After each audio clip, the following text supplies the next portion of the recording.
continuing story of Peyton Place.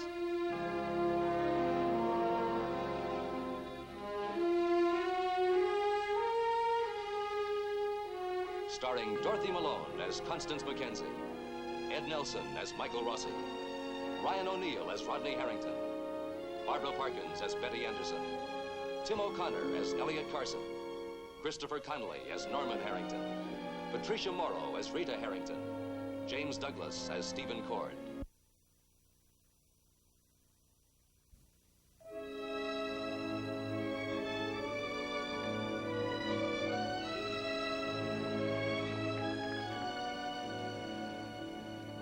Late yesterday, the house on the hill was the scene of a bitter argument between Stephen and Betty Cord. This morning, the sounds have died down. The battleground is quiet. Martin Peyton feels his plan to bring Adrienne Van Leyden here to break up the Cord marriage will work if his grandson Stephen can spend enough time alone with Adrienne. The chemistry of these two personalities must explode. Mary, good morning.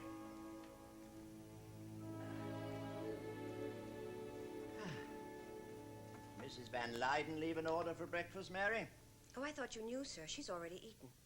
She wanted to get an early start for the riding stables. Weber's waiting for her with the car. Oh, then I'll have to content myself with Mr. and Mrs. Cord's company, won't I?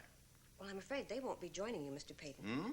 Well, Mr. Cord stopped by the kitchen to get a thermos of coffee. He said he was going for a walk on the beach.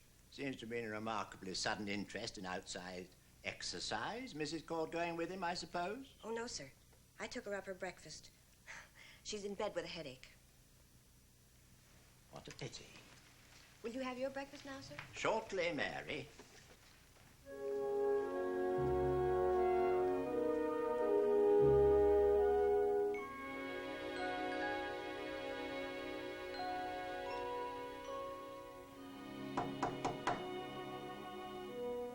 Who is it? May I come in? Oh. Just a moment, please.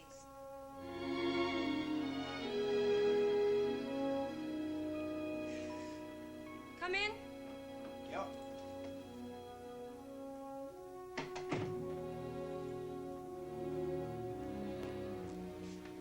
Oh, very becoming. I'd forgotten you were a member of the Long Island Hunt.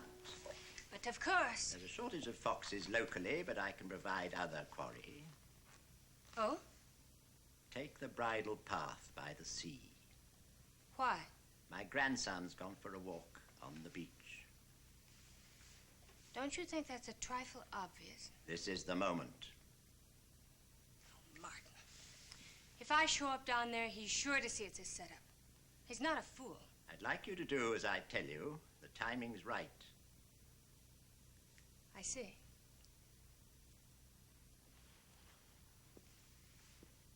Why are you so sure? And why do you require an explanation? It's just that I want things to go well, Martin. Yes, so do I. That's why I say, please get down to the beach.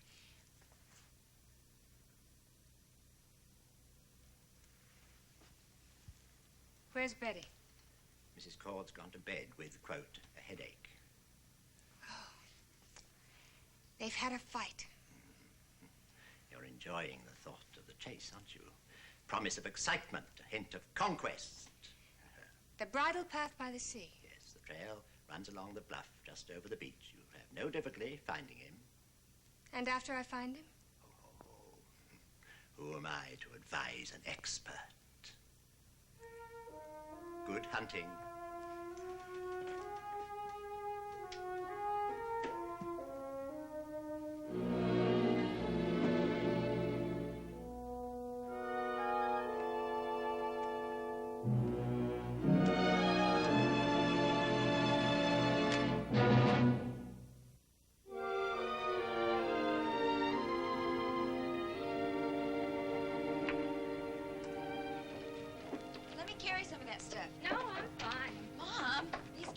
Before you fall and trip yourself. You sure you got your pills? Yeah, they're in my purse. You better check. Got them? Yep. Now don't forget to take them. No, I won't. And remember, the next one's at 11 o'clock. I know. Oh, say, wait a minute. Now what? I wonder if I shouldn't go back and get you a heavier sweater. Mom, I don't even need this one.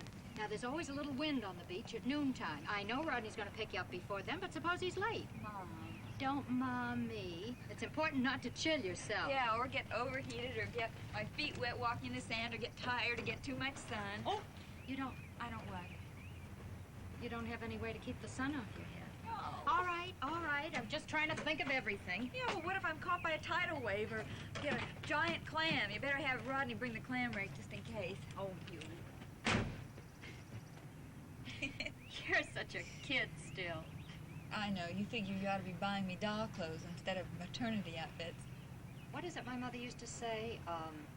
The last doll is the first baby.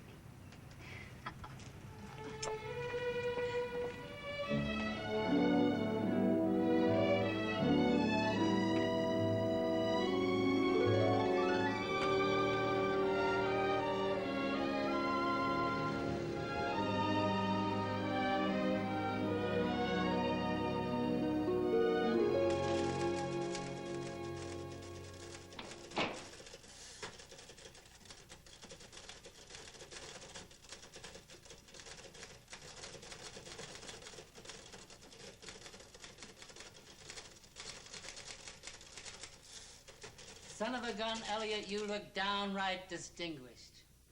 Like, a senator. Or at least a congressman, or some kind of fat cat. But I would have known you anywhere. Eddie Jacks. Yep, a little heavier around here, a few more gray hairs up here, and a lot of wrinkles. But still, it's Eddie Jacks, in person. Oh, come on, Elliot, I haven't changed that much, have I? Maybe I haven't held up as good as you. You're still skinny as a beanpole. But I try to keep myself in shape. You know, I do a little weightlifting and work out in the gym every chance I get. Do I look that bad? Oh, no, Eddie, I recognize it. It's just that I'm surprised, should I say, amazed that you should turn up like this. Yeah, I've been gone a long time. Why'd you come back now, that it's all over with? What's over? You mean you don't know?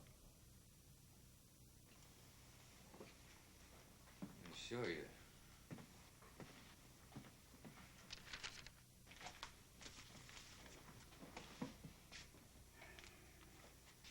Well, I've been rather anxious to talk to you for the last couple of days. I've been asking questions about you all over town.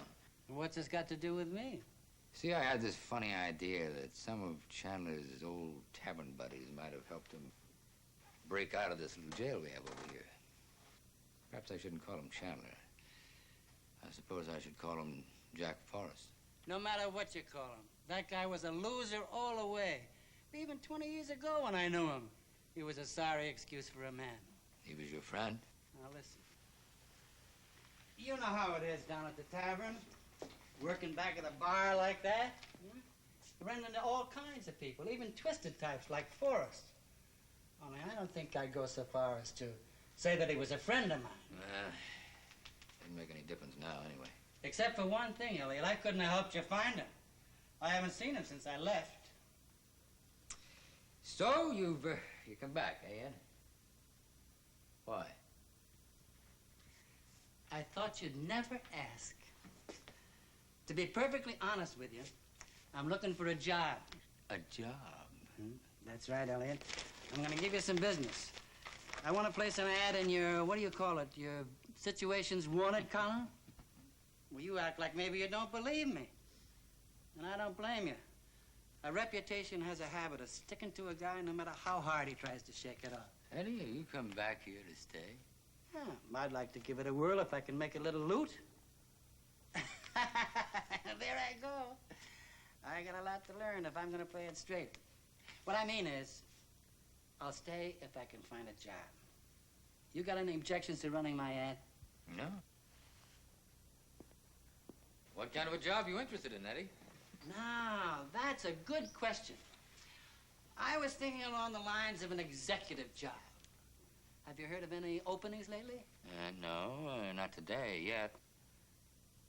What kind of qualifications do you have aside from being a bartender? Well, that's the pity of it. But don't misunderstand me. I'm qualified for a lot of things besides just pouring booze. But let's face it, there aren't many openings for a fellow with my qualifications. This is just about what I expected. Look, combination welder and burner.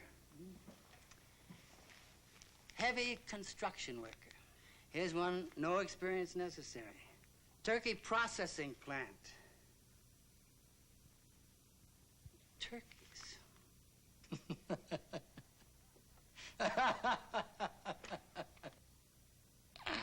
Eddie, you haven't changed a bit. Come on, tell me the truth. Are you really serious about wanting a job? You better believe it. Dead serious. All I hear are jokes. Well, that's the way I am. Always kidding on the level. A head shrinker told me that I'd do that. He's a prison doctor.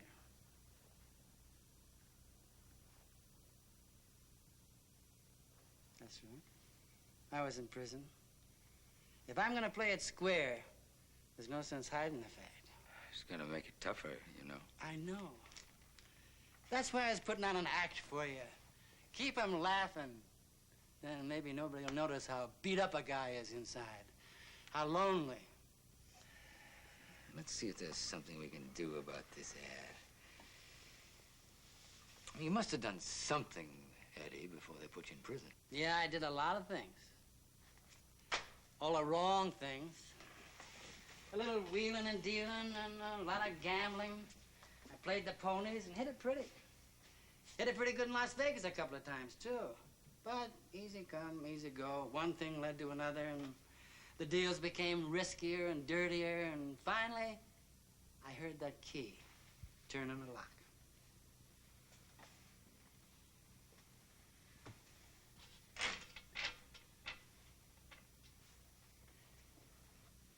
$5 years. I didn't think I'd make it. I bet you never thought you'd see the sun again, did you?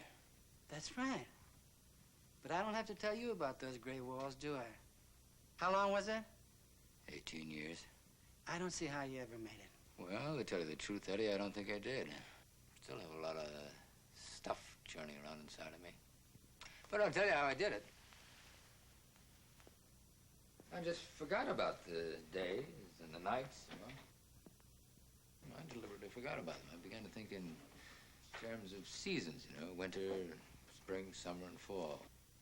In terms of fours, you know, units of fours.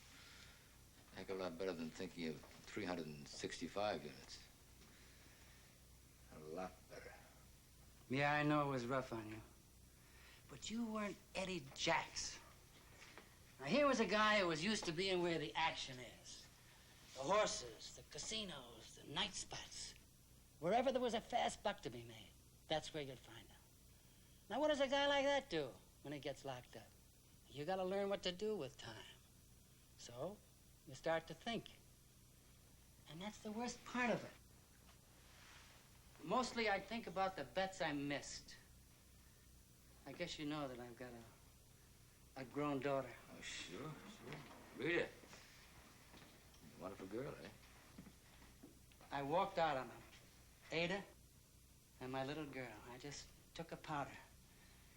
I had a lot of time to think about that. A lot of time, believe me. Well, that's a good reason for coming back. I want to get to know my daughter if it's not too late. I want to see if a phony, a con artist like myself, can make a go of just being a father. You know, I came back to a grown daughter, too. And she...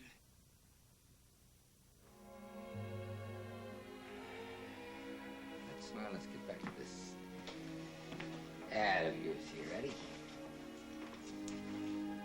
Eddie Jacks.